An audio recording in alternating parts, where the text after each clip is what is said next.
This is episode 35 of Radio ArtEZ, a podcast by Studium Generale ArtEZ.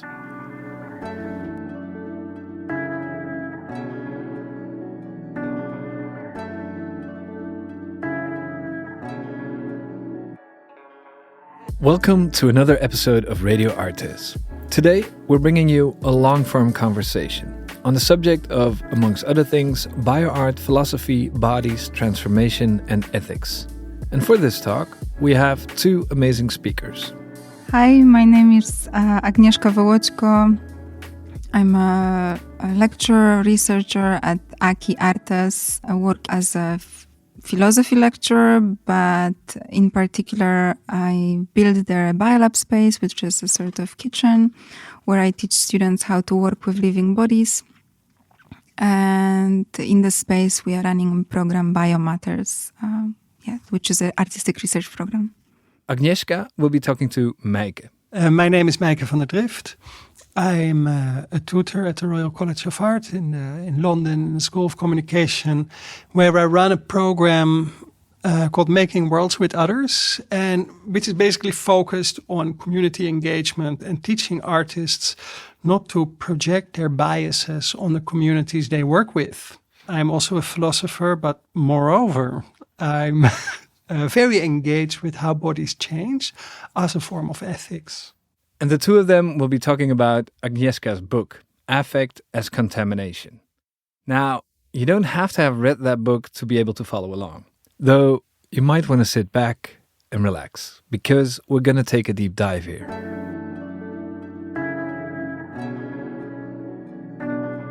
Hi Agnieszka, thank you so much for inviting me to be in conversation with you about your incredible book, Affect as Contamination. I think I was privileged as maybe a first reader of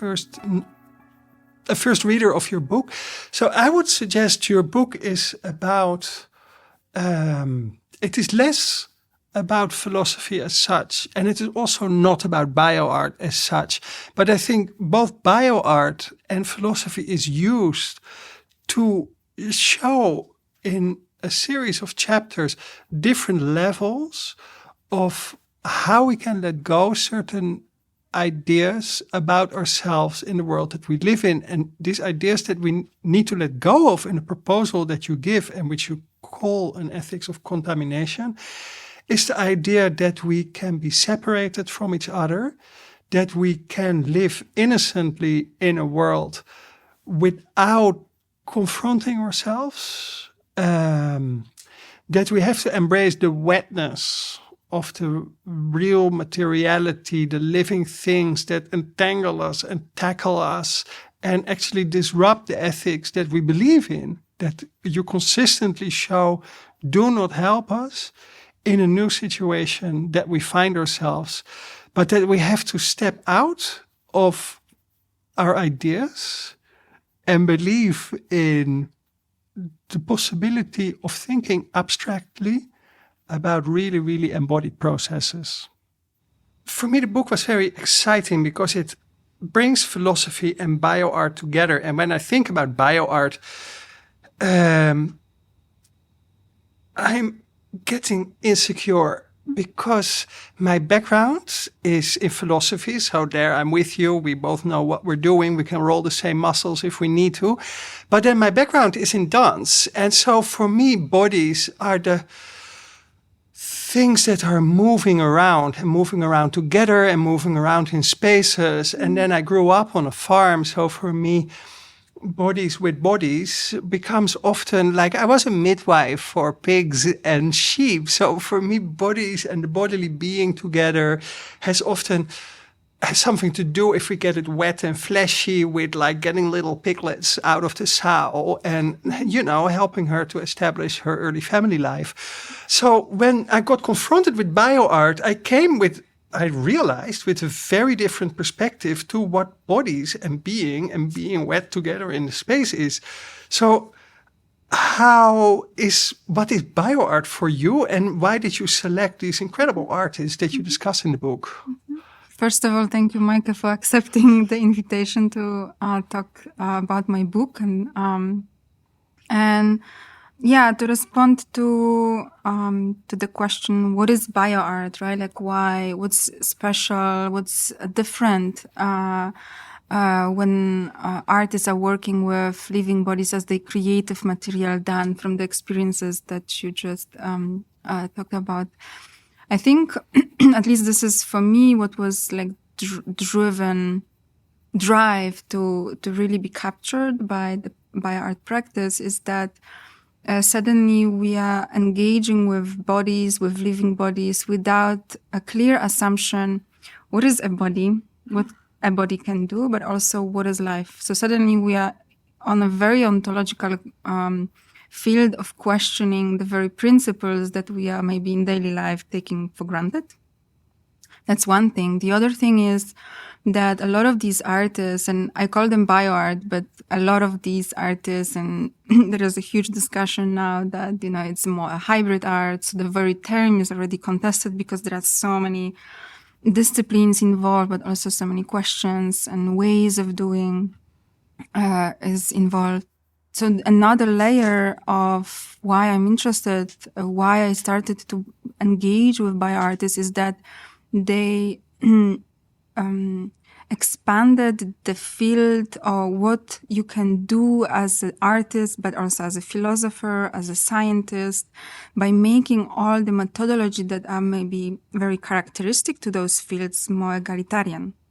So suddenly, artists enter laboratories, they work with scientists, but also scientists start to question the methodologies that they were given as only truthful, and are able to, by this egalitarian approach to what we considered as truth, as a fact, ask those questions about such a profound question as what is a body, what a body can do, and what is life, whether there is a difference between some border, what kind of border between life and death.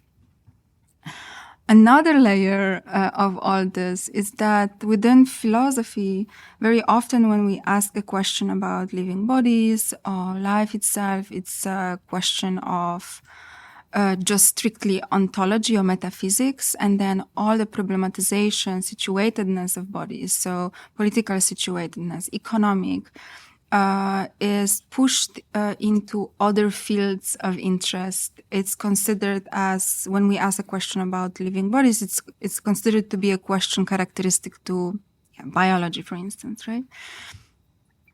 So bioartists or artists that work with living bodies are bringing all those complexities, conditions of living bodies, into, a platform to be encountered, a platform or possibility to encounter in its vagueness, in its ambiguity, and sometimes very often precariousness.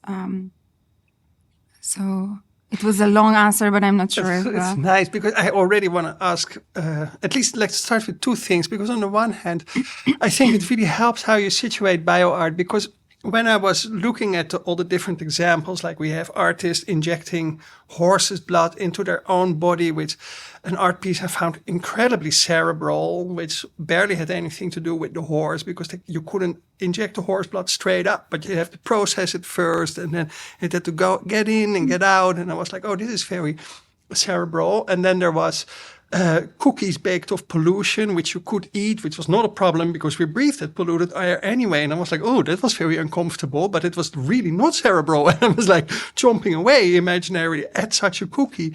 And then we have hormone replacement therapy in Adriana Knuf, the trans artist you engage with, which I go like, oh, but I take hormone replacement therapy, so is this art? Am I now art? Am I bioart? Mm-hmm. So it became like at different levels.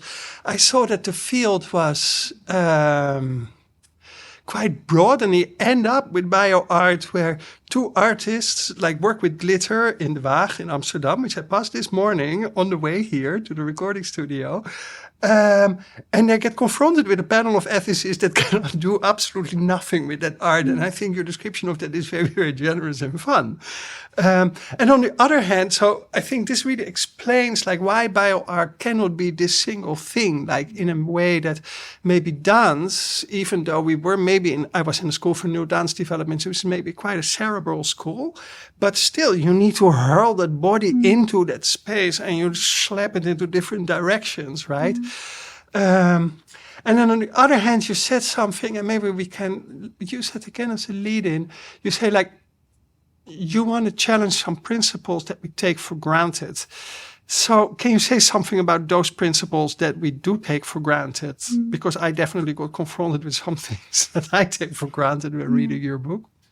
Yeah, so my urgency, why I step out a little bit from the comfort zone of philosophy and look at those artists who make me uncomfortable or make me question my habits, is maybe exactly, this is my urgency. So finding different ways of understanding and meaning creation that are situated in this feeling of not knowing, of being uncomfortable, of being in a situation of question, and without quickly resolving this into some, easy answer, or without quickly resolving it into reasoning, which is something that we are trained in philosophy in particular. We are not, yes, we have from Descartes this meditative processes of starting from doubt, but it's in order to lead you to some reasonable, logical explanation. But when you work with living bodies and when you encounter artists that use various methodologies taken from art, but also taken from ethnography. So taken from various disciplines that are actually conditioning what it means to be living body or dying body.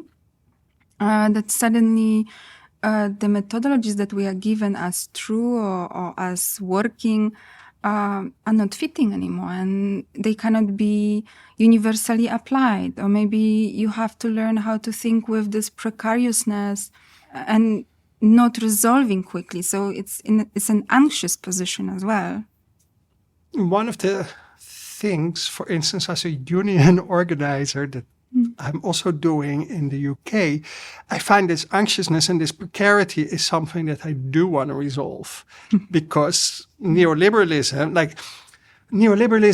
in the last 40 years, since Deleuze and Guattari, who are one of your prime philosophical sources, wrote their 1,000 Plateaus, has shown us that the static dynamic dichotomy that Deleuze and Guattari put on the table, maybe the dynamism is a problem, right? Because it is anxious, and yet you also help us see in this book that the dynamism is somehow a necessary position against hastily solving every problem with reasoning, so that we can go back to sleep, perhaps. How do I read that?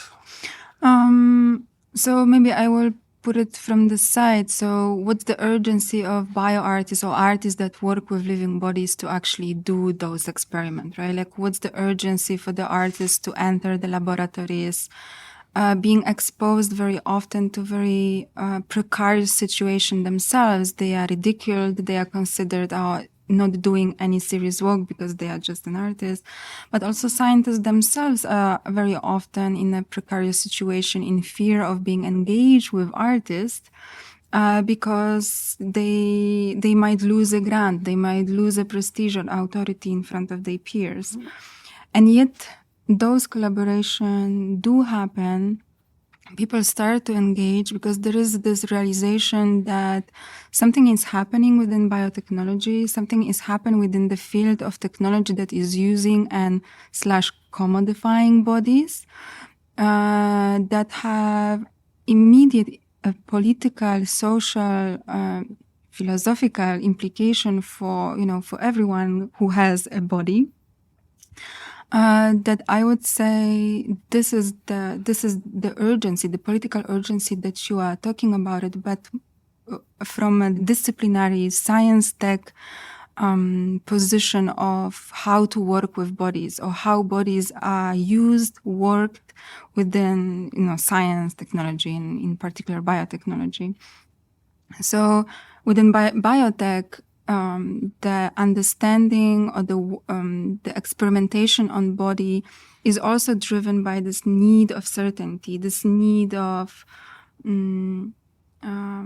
immediate application of particular vision or idea of what is a body in order to achieve a certain state. So the precariousness, the complexity of bodies, the situatedness of bodies is not really recognizable. And what's more, it's not actually desired recognition. Mm-hmm. So what these artists are doing is actually bringing all those complexity to the laboratories, to the biotech laboratories, but also taking those bodies from the lab to the public vision and discussion, so that these complexities cannot be smoothed out anymore, commodified, etc. I think it is really nice how you put it, because I think one of these things is that to bring these complexities to us, to me as public, or to you as public, or to us as interlocutors, is very risky. Mm. And I think maybe you want to say something, because you start out the book with a pretty harrowing example about baptizing a chicken embryo, which I had to take a lot of time to digest actually what happened there. Mm. Could you describe maybe what your experience was in this situation? So in the book, I'm bringing various stories, right? I call them contaminants that help me to think, but also help me to notice what's the urgency of the philosophical question I'm asking. And in this case, it was a story where I was still a student at Leiden University, following a program Who Owns Life by Rob Sweinenberg, and his method was to really invite artists, bioartists, together with students from various fields, philosophy, but also art history, politics, also biotechnology, biomedicine, to go together into the lab and just getting our hands dirty, getting our hands wet while asking those questions. Why do we even manipulate living bodies? Is it ethical? Is it ethical? It's always ethical. But is it moral to manipulate bodies for art purpose? And in this case, it was invited artist Boo Chappell, who proposed to baptize an embryos that would anyway be destroyed at some point, and they would only serve for study the embryological development. And so we would follow the protocol of windowing, which is basically a process where you open the shell of the egg to inspect the level of the development, and you're supposed to close it and put back into the incubator. Well, we didn't done it because in the moment of opening, it was already a contamination, because the situation was, even though in the laboratory, because the students are not professionals, we already contaminated our samples. Somehow, during this process, right, like you suddenly realize what is at stake in performing certain scientific experiment, but also how we, as maybe not trained as philosophers, art historians, at that time students, how we have no idea how to work with living bodies, even though we are so eager to address those questions philosophically while reading a book in a comfortable position, at home. So this immediately gave me the urgency of ethics, right? Like, how do we address ethical discussion without even feeling implicated, without ever being exposed to complicity in the problem, without being exposed to making a decision ourselves, and then see how easy it is to conclude with moral judgment, right? But I think one of the things that happened in your description that I found so stunning is that you described that lab disintegrating from a serious classroom into laughter and chaos and people baptizing embryos with syringes, and then everything went into the destruction machine, which has a name that I can't remember now. And that one student was a sort of like sulking on the side, who was very angry at everybody else and went like, oh, this is really immoral or unethical, maybe both. I think it's actually unethical. I mean, I don't think morality is my go-to thing, but ethics definitely is. And I think ethics, what it does is provide a situatedness or a framework to engage with certain situations. And what you showed so well is that you were put in a situation where you had no idea what to do, and the protocol didn't give enough structure to your ideation and your emotions and your intuitions. Maybe we can call the whole thing affect, to organize behavior, responses, responsibility, accountability. And then when you got confronted with that, it became even better, because you decided to take an embryo home and to try to do this at home, which turned out really not the place to try this, because it was even more harrowing for you. So what I really, why the example stuck with me so much is because you really put yourself in that place of risk and transformation, and you found out it is a really awful place to be half the time. And I partly say that because from a trans or queer perspective, there's a lot of strange reactions from sometimes ourselves, sometimes from others, where people do not know what to do with the deviation. And I think it's quite easy, like after all the inclusion politics, to go like really judge that, like, oh, this is really bad. And in a way, yeah, of course it's really bad. And on the other hand, you can say like, well, not everybody is open. How can people be like growing up in this society, which is sliding rapidly towards certain forms of fascism or normativity, where you have to be normal, right? So how can people do that? So I try not to make excuses, but I do try to see where certain blockades happen. And I think with you giving this example of like how the confrontation works in a situation that has to do with a certain real life-ism, because there was an actual embryo of an actual chicken that was actually dead in your kitchen. Suddenly you were there. Yeah, so thank you for bringing also this aspect of, fascism and normalization that we tend to, in the face of vagueness and not knowing what to do, collapse. Because indeed, when I was holding this embryo in my home chicken, I was shaking, and like this, my all believes in pro-choice and women's right. Like why am I trembling? Holding this embryo. So my body was against me. So I experienced even this dualistic schism between my body, me. So how not to fall into this pro-life fascism is something that I actually experienced, that I even enacted in my embodied reaction. And that's why I think it's so important to be, to realize that there are no easy answers in terms of, what do we find as good or bad. And I call it morality. So this notion of fixed rules that actually ethical committees, especially within the biomedical department, biotechnological departments are driven.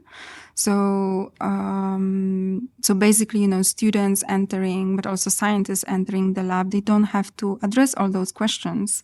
Well, if they would have to, then probably they would done nothing. because they are secured by the ethical committees. But while discussing this work of Kira O'Reilly and Jennifer Willett, the glitter performance, is exactly where they were exposed to present their work to ethical committees.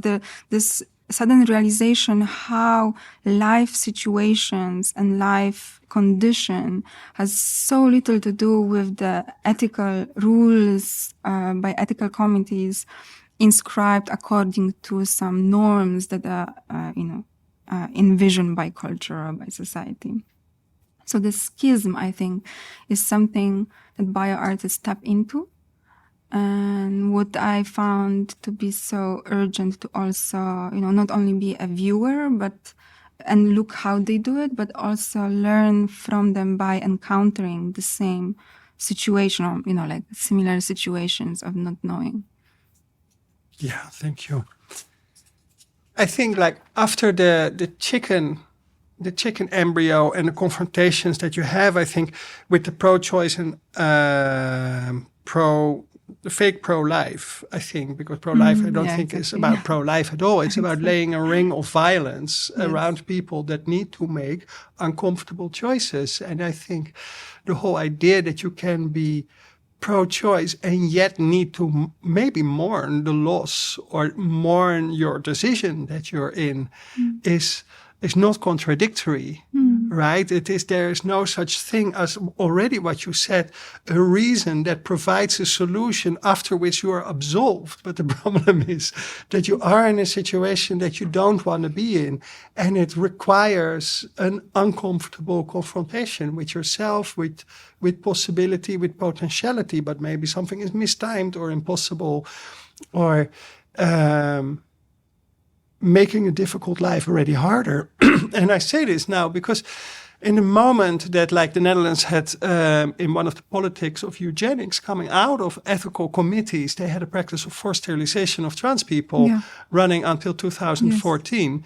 And now that has stopped, we're going to get the uncomfortable position of trans pregnancy, which is also discussed in documentaries, in films, as a form of maybe an engagement with questions like what does non-normative embodiment mean in relation to procreation. But once we go to trans pregnancy, we need trans abortion.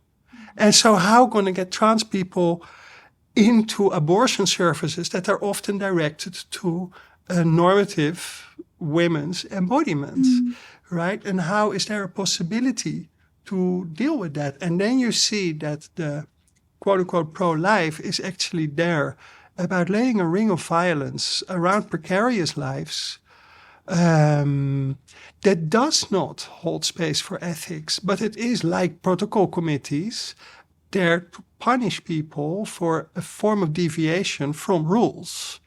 So we see that a form of ethics is sometimes not about doing ethics in the confrontation of risk, and maybe then also, and that is sometimes one of the things, and maybe we can move to that a bit, what I missed in your book, is while you are right to say contamination is risky and contamination needs a carefulness, but contamination can also be joyful. It can also lead to an explosion of not only the weird, aggressive acceleration of maybe your fellow students in the chicken embryo lab situation, but an acceleration of the fun of eating polluted cookies, or maybe the fun of doing something that is actually unpredictable and allowing to see what will happen.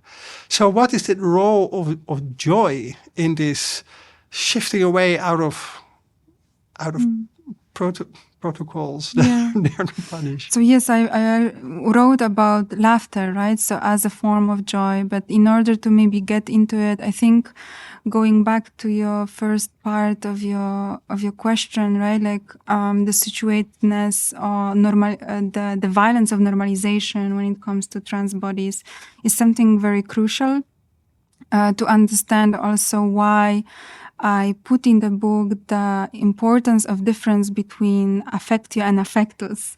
These are two words that are used interchangeably often in translation when we talk about affect, so the theory of affect. And when I read Spinoza, who started to write about affect already in the 17th century, he would use those two words, and very often in translation they would be used interchangeably. But actually, the difference between those two words is crucial for our discussion and for understanding of the contamination. So, affectio, which is basically a word that Spinoza would use in order to name that state of things. So something that is already clear, defined, basically identity, ideas, state of bodies, like, for instance, emotions that are clearly defined. So rage, love, happiness, etc. But then, isn't that the stuff that ethics is made of? Morality. Okay. So that's why I'm distinguishing between morality and ethics, right? So morality is based with fixed rules, and very often, yes, they are busy with affectio, right? Like, what do we consider as acceptable or not? While ethics is a discipline that asks those questions, and that is why it's so close to affect as affectus. That's why, Spinoza wrote the whole book called Ethics, where rather than we are busy with state of things, we are addressing the transformation or transition, a passage between those state of things, without even having the question of A to B. So between those things, I don't mean that, we have a priority of things, of state, from which the passage emerges, rather the other way around for Spinoza and for affectus, where our way of being is this relational, transformative, passage-like transitions, out of which the state of things might emerge. However, the problem starts when we give a priority to those state of things, when we start to judge whether something is, desirable, whether something is good or bad, right? So to go back to the trans bodies, exactly right, the judgment and the normalization around the trans bodies is rooted in this fixation on affectio, that we can accept transition as long as it leads to a particular state of things, a state of body. But what if, and this is what also Spinoza was writing, and what artist that I'm also discussing in the book, Adriana Knopf, is striving and embodying, is how to embrace the passage, the transformation, without, so the liminality of embodiment, without solving into, without this desire to be a particular state, particular gender in the context of trans body. But sorry to step in. I think that is the difference between affectio as a particular state and affectus as a process of transformation works very well in abstraction. But I think these states, they dissolve almost when becoming practice. Because like if you take your arm, you see that your arm consists of three parts, right? The top arm and two bones in the lower arm, the radius and the ulna. And then you can only move either part, like either your top arm or your bottom arm, by keeping one of the elements stable, right? So change and transformation can only occur in the light of a shift between what stays stable and what moves. So if I go into a process of transformation, and I've been in a few, Like I changed my body a few times. Like when I was a child and I first was living in a suburb before I came to live on the farm. Coming to the farm, I needed to change my body from a sort of a suburb kid or a city kid to a farm child. And I needed to do other things. And becoming a midwife at a very young age for the sheep and the pigs, I needed to change my body at the moment of the birthing, because you need to hang out with the animals, so you need to shift around a bit to calm the animal down as much as possible. You can't predict to the animal, like, it's going to be fine in a few hours. You know, that makes no sense in the bodily being. But it does come with certain elements that are stable, right? That you know how to stabilize. And I think in the process of transformation, all these stable emotions that we can recognize, love, rage, joy, happiness, they come about as recognizable emotions, but sometimes in unrecognizable situations. So I think that is also what happened in the chicken embryo lab, what I see in your description, because it's such a helpful example that you give there, that all these emotions like laughter come out, but it's a laughter at maybe a little bit at the wrong place. And yet we can recognize the emotions because we don't have that many emotions available. So they will just pop up in order to provide points of holding on. So maybe that we can swing to the next tree, you know, as if we're sort of like, if that process, as if we consider ourselves as sort of monkeys flying from tree to tree, then you need a branch to fly off and get a next branch before you fly onwards, right? So, and I think this is then the interesting point about your book, because when I was reading it, I do also get a lot of laughter, I get a lot of rage, I get a lot of indignation sometimes, like, no, this cannot be, like the injection of the horse blood. I was very... I felt a lot of indignation about that piece of art because I found it so cerebral, and the horse was there, but why? Or the panda lives on in your body. The artist says, like, the panda, like, yeah, sure, dinosaurs live on in the museum, but what does live on mean in a meaningful way in this situation, right? So but it's interesting because, not because that these were relevant judgments, but they were actually very good confrontations that your book offers, that come out through sort of static points that allow me to interrogate my being with that situation in a very embodied way. And I think sometimes an abstract reminder of a process, affectus, cannot do that to us, because in the end, we don't want transformation, because some transformation we have is just shit.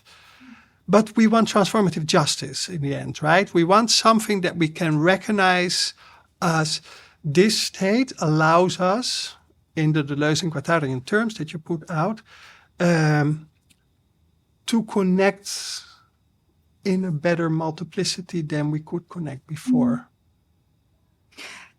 Wow, thank you. I couldn't put it better. And I totally agree with you, right? So when I talk about this relationship between affectio and affectus, I don't mean by any means to choose, we should only be driven in the affectus state, because we would dissolve indeed. And maybe it's a state of I prefer not to of Melville that, I also disagree as a point of departure. So rather maybe it also helped me, and maybe it's also helped to navigate in the book, which you so wonderfully describe now, is that indeed it's a navigation tool, maybe, right? It's a navigation tool that you can recognize where you are driven by state of things, by desiring to achieve a particular state of things, or desiring particular identification, without paying attention to the processes of transformation and implications of these processes you experience, right? So it's also about what are we paying attention to, or what is the most desirable in these processes of becoming constantly someone else, some other persona that, in general in life we are embodying. Yeah, but we're always becoming other personas, Yeah. That's the whole fun about growing up. And then there's still something recognizable. It's weird because, so there's this really exciting art piece by, and I have to look up her name now, so I'm leafing through, Petric. Spela Petric. Yeah. And so what happens is that she stands in front of a rectangle filled with watercress seeds. And she has to stand for 2 days, 19 hours per day, in front of the light source that makes the watercress grow, so that her body appears in the watercress, because the watercress doesn't grow so well at the point where her shadow lands, right? And I found that was one of the things that made me ludicrously angry, which also the response was so over the top that I was like, what's going on here? Why am I so angry at this? It's just a description of an artwork and it's fine. It's watercress. But then at the same time, I realized, where for me the confrontation lies is in the kind of the abstract term of, hey, this is an encounter between the artist and the watercress. And I go this is not an encounter. This is the artist dominating the watercress, right? So for me, it felt much more like the boomerang effect of colonialism, right? If you do colonialism abroad, you get fascism at home. That is quite often described. You cannot dominate somewhere for free, right? I think that is quite interesting in that bioart example once we look at it, because she has to stand for 19 hours, which is really hard on your body. And it is so, in order to have an effect on the watercress, she has to harass herself in a sense. And yet to make it just an encounter is almost like to sterilize these complexities, right? Yeah, so I have to bring the context, right? So Spela Petric in her work exactly talks about this this bias when we encounter plants. So in her work, in particular work, she's interested in asking the question between the anthropos and the plant, and that we have this imagination. The tendency is that there is a possibility of egalitarian, equal relationality with plants. But what she's indeed exposing, it's very often it's a violent relation, where the anthropos have obvious power over the other body that is a plant. And in the historical context, the plant actually has this very double notion where at some it serves as a medicine, right? At some moment it serves as a medicine, as a nutrition, but at the other it's also a biopolitical tool of colonial expansion. So, in her work, very often, and also in this context of scotopoiesis that she's performing, is exactly embodying this double character of being one savior, but also the colonizer, or the one that violently universalizes a body for their purpose.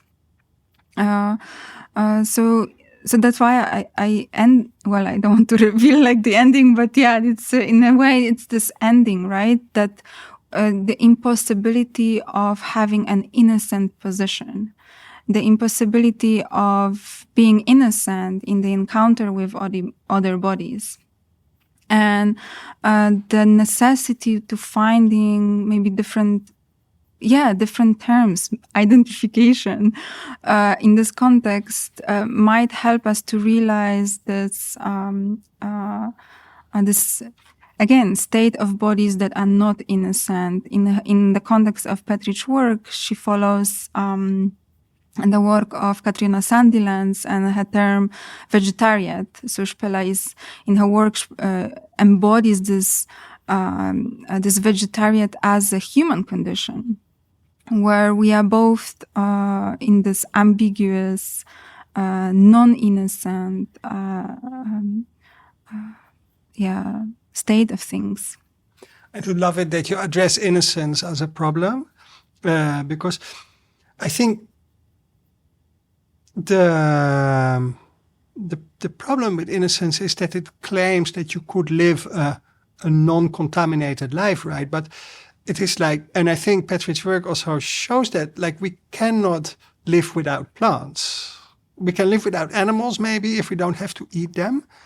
But even then, we need animals to fertilize the plants, right? We cannot do all the shitting ourselves, in a sense. We cannot spread all the seeds ourselves. We need animals around to have the plants come together. But then what I find interesting in what the book leaves open is, how can we establish there a mutuality? How can we establish mutuality? Because if we go back to the horse example, so we have this artist that put this horse on stage, take out horse blood, process it so it can be injected into a body. Otherwise, the human body couldn't deal with it. So the red blood cells have to be taken out, I believe, the white blood cells, because they're all a bit too heavy or too large to deal, for human veins to deal with. Then the blood gets injected, and then the blood gets taken out and frozen, and then the horse can live on in the human body. And my reaction was like, yeah, right, sure. This is very cerebral. And also, what does it mean for the horse? Like, not so much, right? The horse has no play in it. There's no mutual relation. And that the horse is on stage, it feels insufficient, right? Because there is something about a certain sensory openness that we can bring to situations where you can feel how the grass or the horse or the ferns or the watercress, how they are faring. And that this mutuality of care, that is then what I'm lacking. And part of care is also to say sometimes, like, yeah, rather than having to process the blood to be able to put it in my body, we have a system that processes the blood, that can put it in our body. And that is, we can eat it. There is that issue, right? So the processing is happening here, like with our mouth, with our digestive tract. And the digestive tract is already populated by non-human beings, right? We're full of molecules that are just helping us make decisions, and our body is a response to what we put in it, in a sense. So there's also, we're not ever in a for-free relationship to the world, right? Mm-hmm. We are what we eat. Yes, but also I would like to emphasize that, I think I'm not after like mutual relations of care. So because exactly the relation of contamination or affectus as a ontological way of being exposes that it's not mutual. Right, that's why it's risky. So it's Deleuze and Guattari, they would call it as signifying asymmetric relationships. So of course, mutual relationship, maybe in symbiosis, happens sometimes, right? But very often we are exposed to this asymmetric relationalities, and what do we do when we don't know whether I'm harming or whether the other body harms my body, me? And these kind of asymmetric relationship I'm exploring, where where you are positioned in the not knowing what the body can do, that suddenly, this ethical complexities emerge, and you are confronted with your lack of innocence or lack of immediate reaction, right? Like that would give you the certainty and acknowledge, yes, I'm a good person, or I know what I'm supposed to do. So nevertheless, right, because it was, to go back to maybe a previous question about, but what about, like, where's the ethics here, right? So rather than having a clear rules, right, because if you have a common relation, like a mutual relationship, it's easier to establish rules, because the situation is fixed, is stable. So you can apply certain rules in order to be safe, in order to feel safe that regardless of what happens, you can use those rules and somehow you can rely upon those rules. But in the situation of uncertainty, moral rules do not work per se. So there is something else that we have to embody, and this is the, I call for Haraway, right, like her responsibility. But of particular importance for me is the concept, the question that Deleuze brought in What is Philosophy, the notion of responsibility before.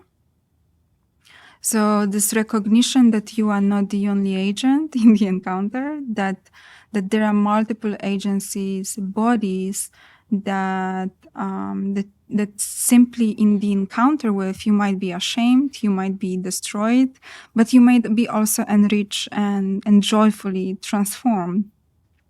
So this, by learning, so ethics that teaches you sensitivity, right? Teaches you vulnerability, but also humbleness in the not knowing. Yeah, I like that a lot. I think because asymmetry is almost a given in every relationship, right? It is rare. It is usually liberalism that claims like, oh, we can all be equal and one is enough. And that is itself a very problematic relationship, because it is the relationship of exploitation usually. Yes.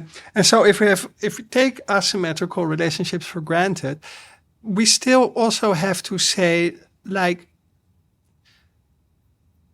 not harm cannot necessarily be avoided, because we always will have to kill to eat, unless we're only going to eat fruit or nuts. And I'm not the one that's going to do that. And I don't see why. But there is something about not commodifying that what you have to kill, right? Because commodification is one of your other terms that does a particular kind of heavy lifting in your book as a form of life going wrong. It is commodified. And I think the food industry, talking about biotechnology, in the Netherlands at the moment with the farmer protests, we have the commodification of biotechnology as food industry is one of the big issues. And I think what you say about humility, I think there's another term that would be helpful there vis-a-vis our relationship to food, and that is also just simply one of gratitude.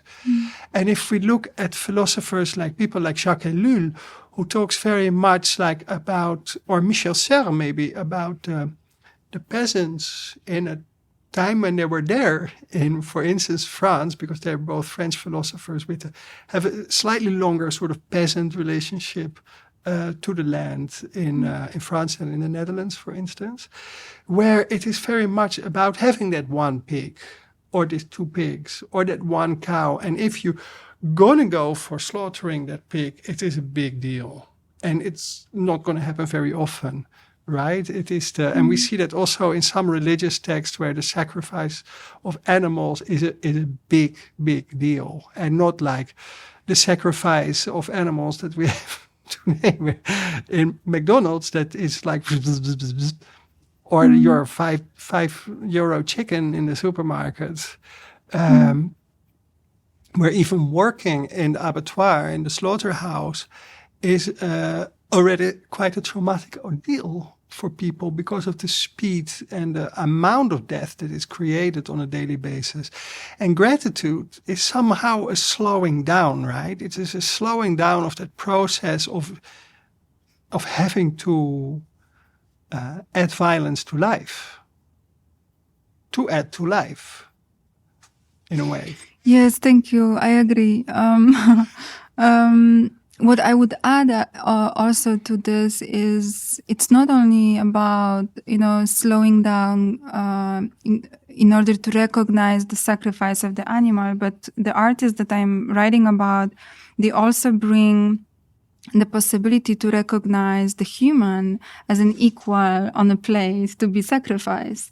So what happens if we would use, and this is in the context of Center for Genomic Gastronomy, where they imagine what would happen if, rather than taking the bovine serum from a calf to feed the cells in the biotechnology laboratory, we would donate and we would feed the meat that we so love with our own blood. Right, so reimagine the not only the human-animal relationship, but also reimagine the relationship to food that we have that we considered animal to be. What would happen if, we imagine, the possibility of cannibalism?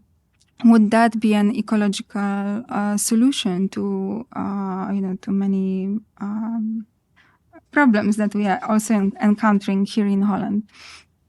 So, yes. So that would be my response.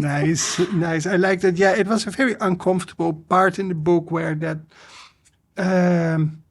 the problem of cannibalism got addressed as a relationship to a possible food crisis, and that made me wonder. Like when we talk about the need of affectives, right? The need for transformation, like on a practical level.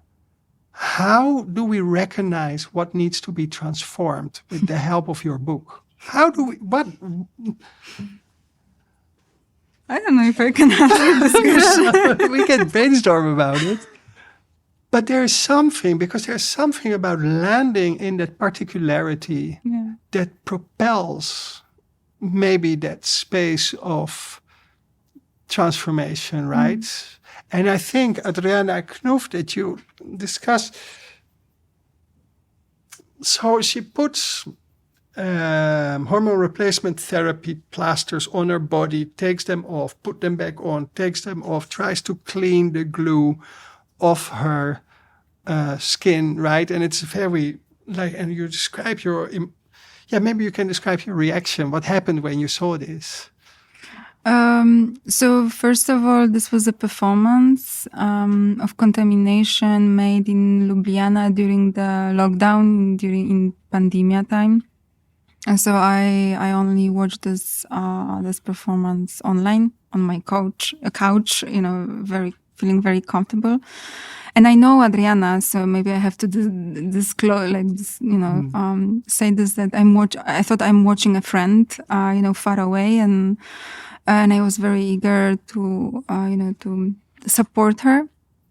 And then, I recognize all the steps that she was sharing by the simple routine that we all know that she's doing.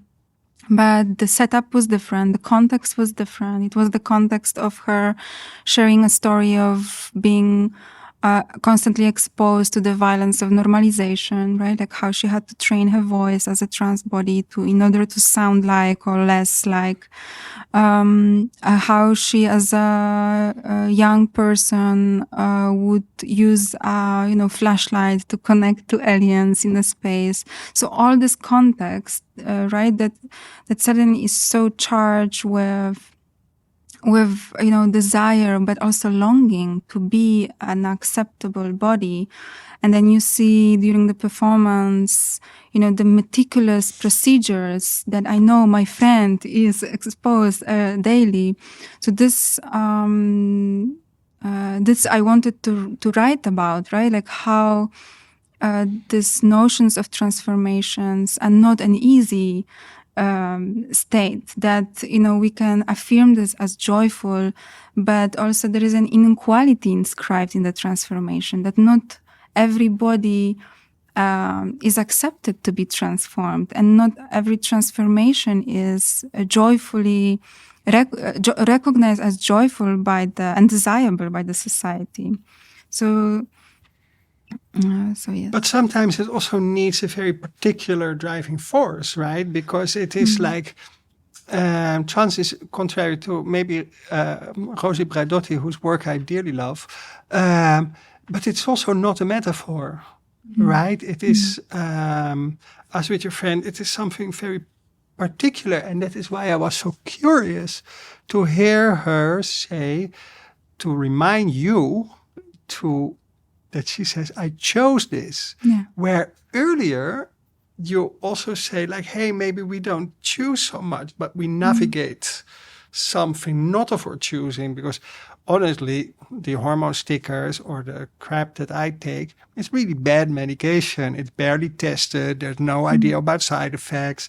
There's a lot of depression coming out of it. Also with testosterone gel, there's a lot of like injections. They come with signs of depression. There's irrelevant to research it. If it gets researched, it gets often researched for side effect on poor populations, often in the global south. So I don't want that research to happen in the way currently bioresearch is happening, right? It is something. So maybe I do want to be my own guinea pig and share, somehow turn that process of transformation where you don't know what hormones are going to do with you, and yet they are on this particular affectio, they really push you out of a situation as a saying no to what you know in order to get to a yes to what you don't know. And you go through this on the basis of hormones where you don't know what's going to happen. And then at some point, you're just also really tired and bored with this process of transformation. And you really go like, sorry, can I just read philosophy now? It's fine. I believe all that trans stuff, but that the choice there is really, you don't choose the process, right? So there's something. Well, I don't know, right? So I'm writing from a position of cis woman, who is rather having an encounter of learning, right? So, and I know each experience and each encounter of transformation is different for everybody. So for me, when I was experiencing the work of Adriana Knopf, it was exactly the recognition of what is at stake, right? And what I, as a cis female body, am also missing. So, and for me, it was this realization that, there is an inequality of transformation in our society that, we are so eager to talk about, especially in the context of processual philosophies. We should embrace and affirm relationality and transformation without really recognizing the risk, but also inequality within access to those transformations. And because I found that so interesting about Deleuze and Guattari, because one of the things, they stay so very much in the abstract, and the conatus, borrowed from Spinoza, is always about getting more power. And then I was like, these two guys, with their university positions, that allows their philosophy to be spread. Of course they want more power, but they could have done with a bit of less power. Right? Handing over the stick to Rosie Braidotti a bit earlier, or, you know what I mean? It is something, there's something there that I go like, hey, there's the danger with abstraction. And I think that is what your engagement with bioart makes so fruitful and so helpfully clear.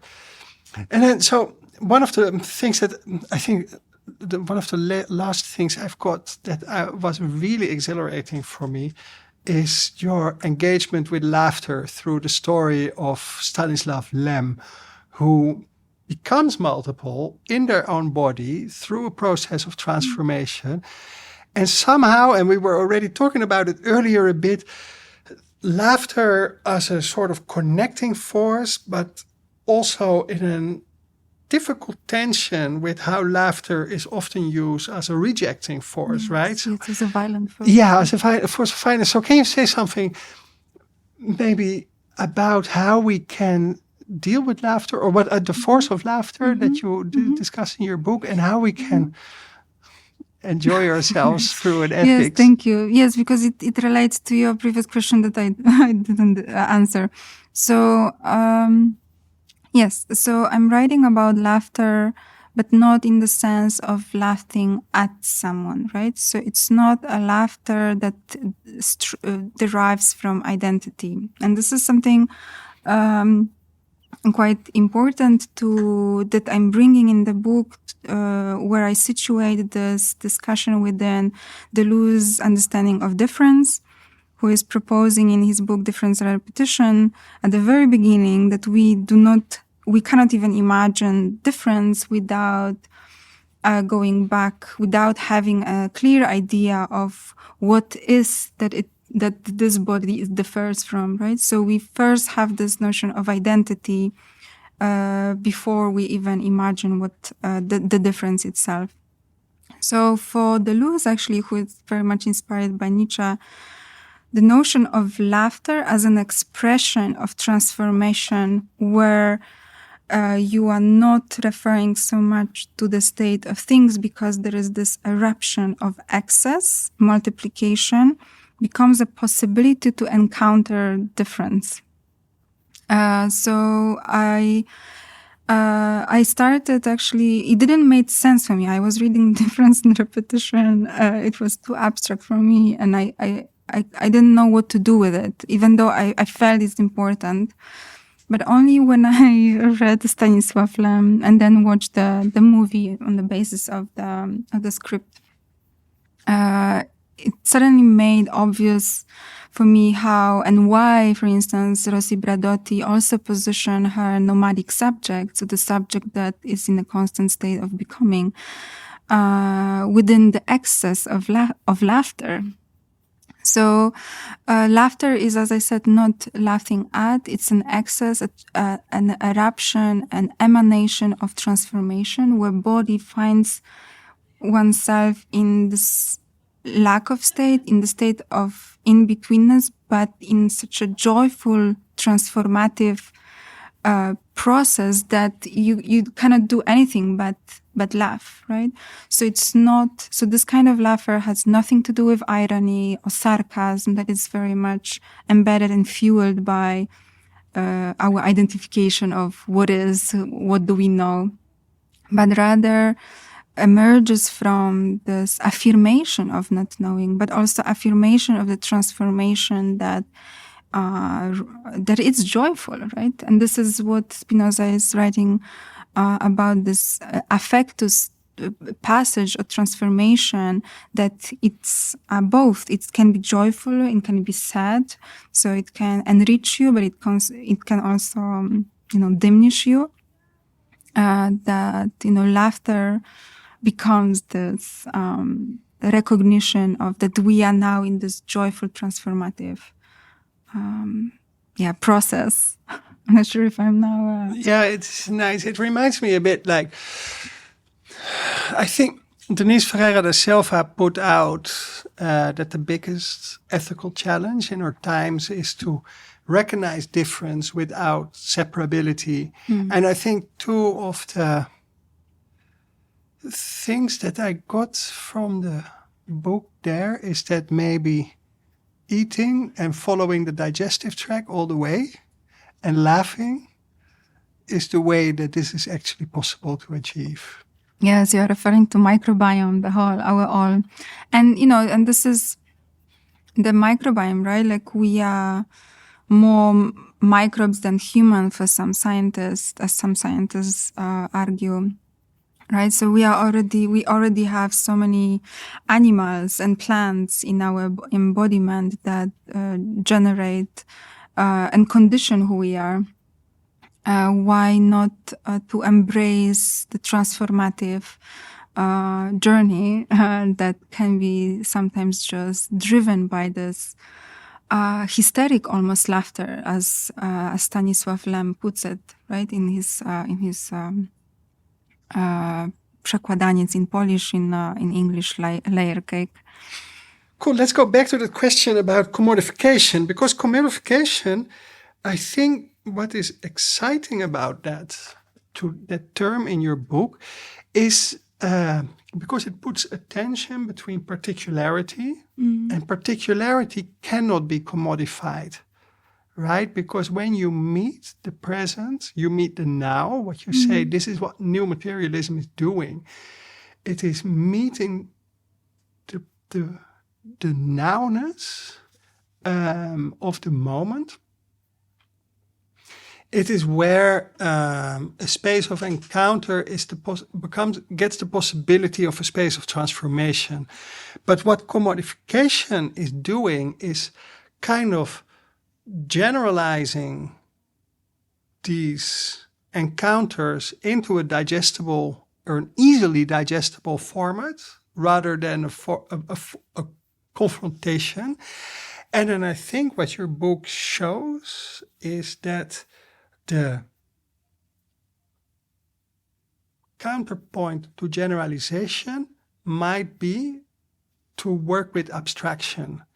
And so we have a big difference between Deleuze and Guattari, these are perfect abstract thinkers, and people like Foucault, who I think are more generalizing thinkers, because they think the same as Immanuel Kant. Immanuel Kant says, you have to organize yourself as the institution, and Foucault turns it around because he doesn't want to be a Marxist anymore, but he's still a materialist. He says the institution organizes you, but it's still the same format in the end. And I think it becomes very clear in the writing of Paul Preciado, who you also work with. Paul Preciado is a Foucauldian who generalizes everything he can. Right? Because that is the only tool he has available. And then I think the Deleuzians, like you, and partly like me, because I studied with Luciana Parisi, and I know Rosi Braidotti also, of course, they help you to make the difference between when you abstract from the body in order to remind yourself of the process, and you remind us with the help of the term affectio. Watch out when you get stuck in an affectio that is already commodified. And then when it gets commodified, we can scale up. But what you put out here in the moment we bring embodiment back in, the world has to slow down to a point where it is your body meets another body, and it comes to a screeching halt almost, and then you tumble into the problem of horse blood that needs to be injected, or a chicken embryo that's suddenly in your face. So the world opens up. And I think when I ask you, but how can we use this book? I think you have a point there. Thank you. I learned something about the book from you. But I think I have to a little bit go back to the notion of commodification that maybe have to be more expanded, right? So when I'm writing about commodification, it's in the context of biotechnological manipulation of bodies, and or biotechnological use of bodies and understanding of bodies, where especially in this discipline and field, the recognition of transformative capacities of bodies is very well affirmed and very much practiced. But the problem is that this transformative capacity of bodies is quickly put into desirable state. So they accept transformation as long as it leads to that what is desirable by, funding, by corporation, and then, maybe some ideology within the society. And this I call commodification.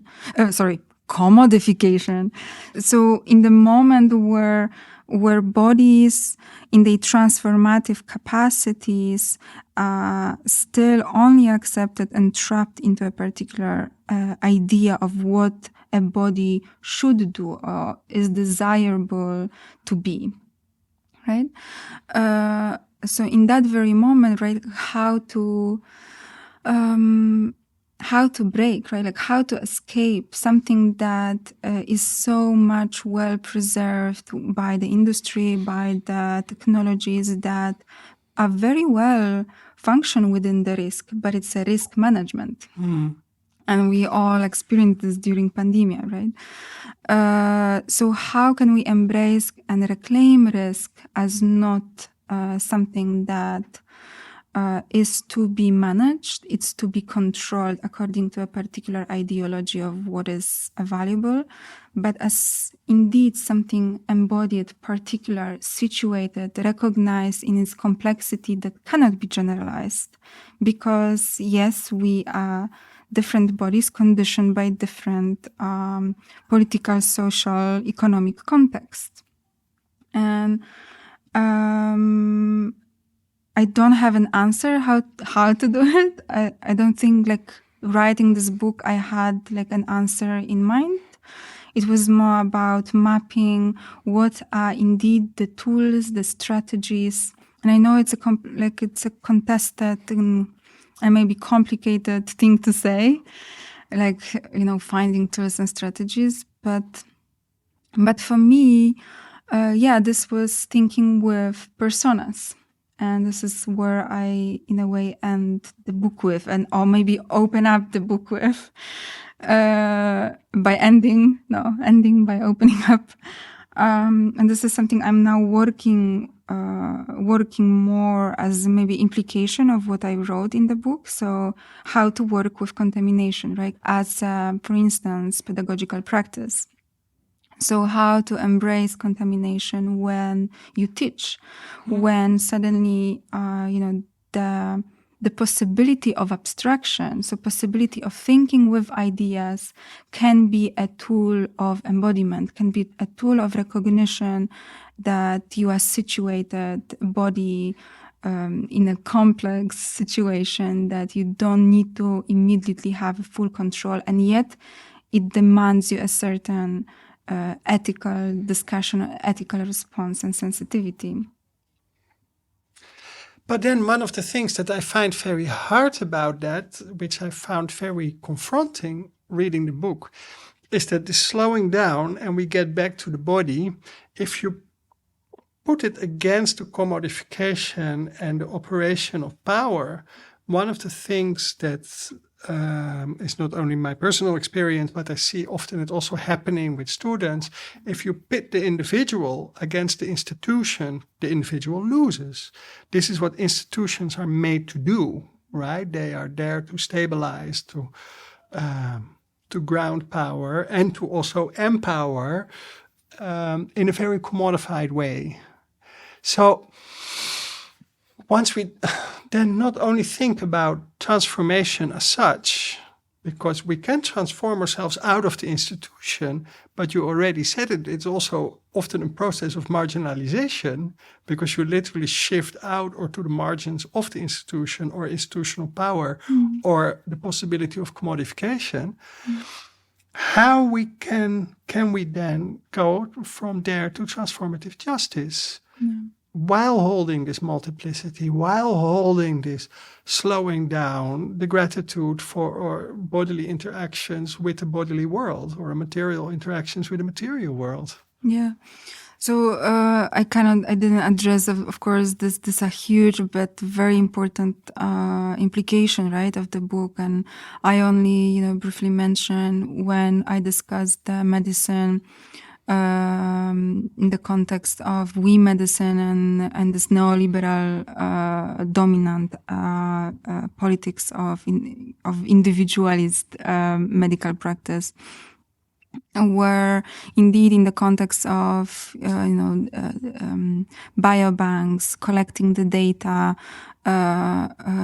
where in its principle, it's actually based on the understanding of commons, that we all need to share information about the bodies, because only on the basis of sharing there is a justice of access, of equal access to to medicine, basically, and to the information that comes from this data.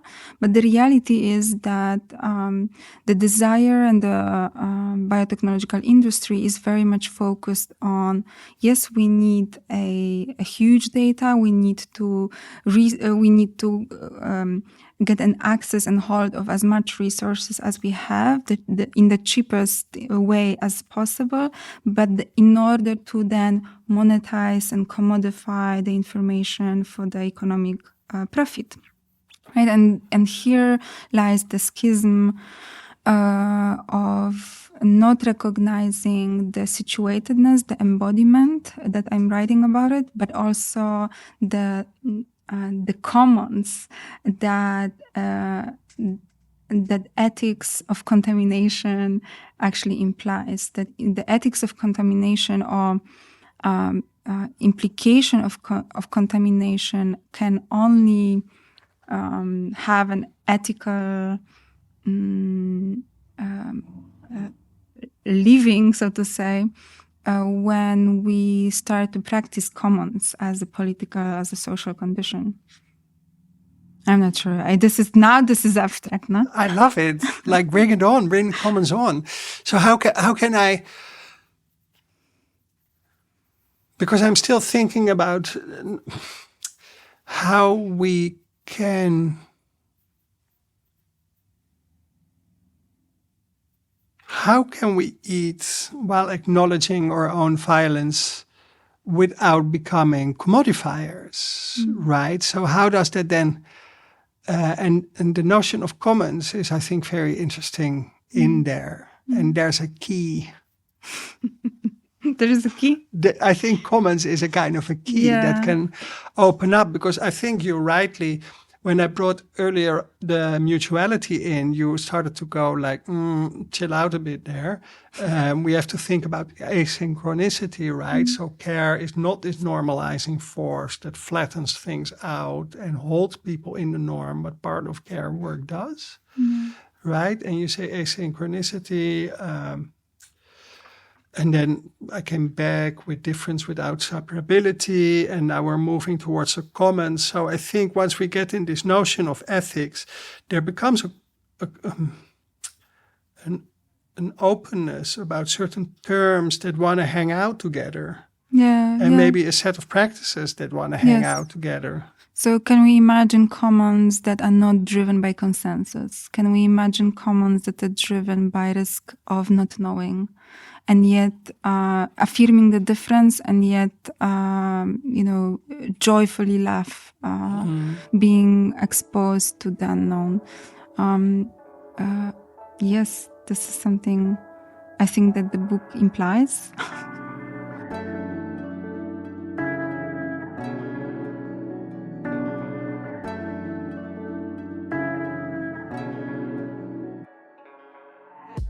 This has been Radio ArtEZ episode 34, Affect as Contamination, with Agnieszka Wołodźko and Mijke van der Drift. It was recorded and edited by me, Dennis Gaans, and the Studium Generale editor for this episode is Rana Gavami. Many thanks to the Critical Fashion Practices Department for hosting this conversation, and thanks to you for listening.